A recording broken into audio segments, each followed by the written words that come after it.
Muy buenos días, compañeros. Esta presentación es del daño cerebral y nuestro equipo es José Romo, Leslie Quirós, Vania Gómez y un servidor, Juan Romo.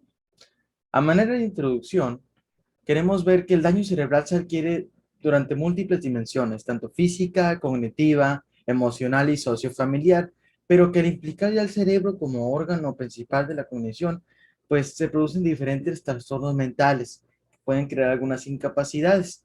Ahora bien, conocer la etiología de estas lesiones de este sistema nervioso es primordial en el ámbito de la neuropsicología, ya que junto a posibles alteraciones sensoriales o motoras, pues son frecuentes los trastornos de las funciones cognitivas y emocionales. Es por eso que los factores que pueden causar daño en el sistema nervioso son variados.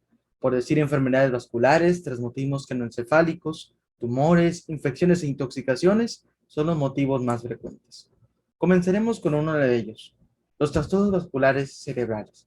Estos son trastornos en los que en un área del encéfalo resulta afectada y causa la reducción de la aportación de la sangre, el oxígeno y la glucosa, que son los que interfieren en el metabolismo cerebral y producen frecuentes alteraciones neuropsicológicas o de personalidad.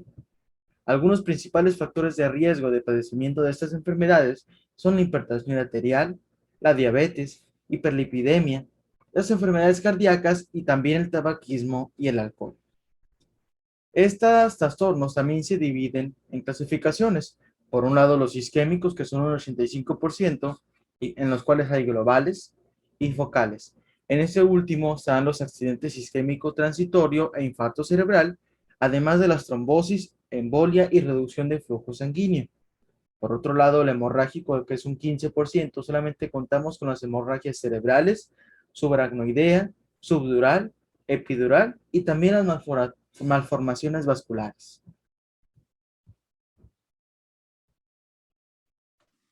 Traumatismos craneoencefálicos.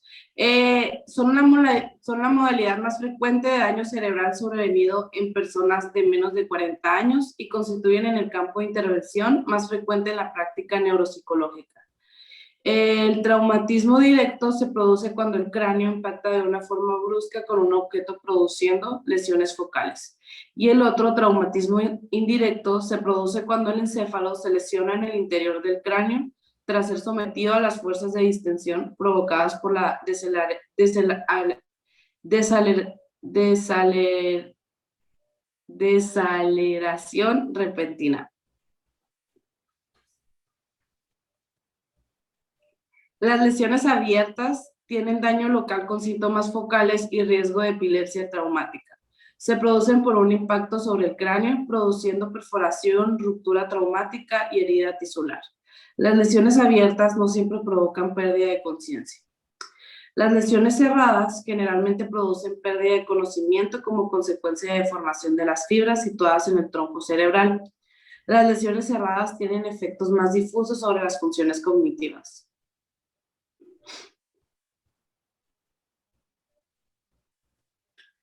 Una de las consecuencias neuropsicológicas de los traumatismos craneoencefálicos es, aparte de tener secuelas físicas, tienen un elevado riesgo de causar alteraciones cognitivas y emocionales. Y una de sus principales funciones es en la pérdida de atención, de la memoria, del lenguaje y de la motricidad.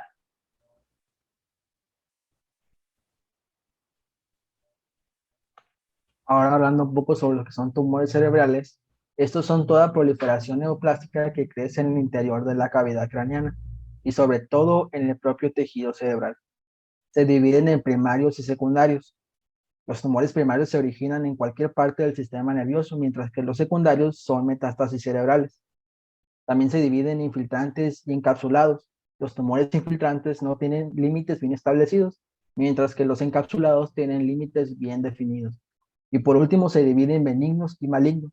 Esto en función de su malignidad se clasifican en una escala que oscila entre 1 en los casos más benignos y 4 los de peor pronóstico. Estos son algunos de los principales tumores del sistema nervioso. Están los gliomas, los meningiomas, los schwannomas, el osteoma, meduloblastomas y por último están los tumores hipofisiarios. Algunas de las alteraciones neuropsicológicas causadas por los tumores cerebrales son las que vimos en clase. O sea, vimos que la gravedad de los efectos neuropsicológicos producidos por los tumores dependerá de su localización, de su tamaño y de su velocidad de crecimiento. También los pacientes que han presentado un tumor cerebral deben ser evaluados neuropsicológicamente, ya que la evaluación neuropsicológica debe ser más exhaustiva cuando los tumores afectan a áreas asociativas del cerebro.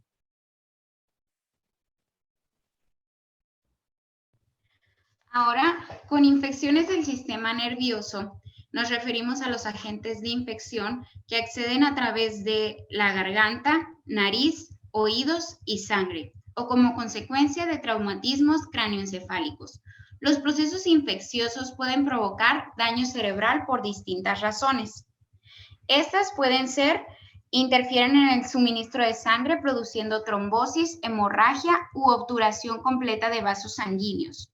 Pueden afectar a las membranas, a las neuronas, alterando sus propiedades eléctricas o propiedades enzimáticas. Alteran el equilibrio metabólico de la glucosa y el oxígeno de las neuronas, llegando a provocar su destrucción. Producen pus como resultado de la infección, lo que perjudica a las neuronas, ya que aumentan la presión intracraneal y se altera la estabilidad de los fluidos extracelulares. Provocan frecuentemente edema también. Como las otras también, estas tienen una forma de clasificarse. Las principales infecciones son las víricas, que son de tipo neurotrópico y pantrópico. Bacterianas son de vía de infección, es el torrente sanguíneo. Las micóticas y las protozooarias y parasitarias, funciones cognitivas afectadas. También las funciones víricas, además de afectar el sistema nervioso, pueden causar daño en otras partes del organismo. Las funciones víricas, algunas de ellas son afectaciones neurológicas por VIH, encefalitis herpética, meningitis vírica, entre otras. En las bacterianas podemos encontrar la meningitis bacteriana, absceso cerebral, absceso epidural, lepra, botulismo, tétanos, difteria, brucelosis, entre otras.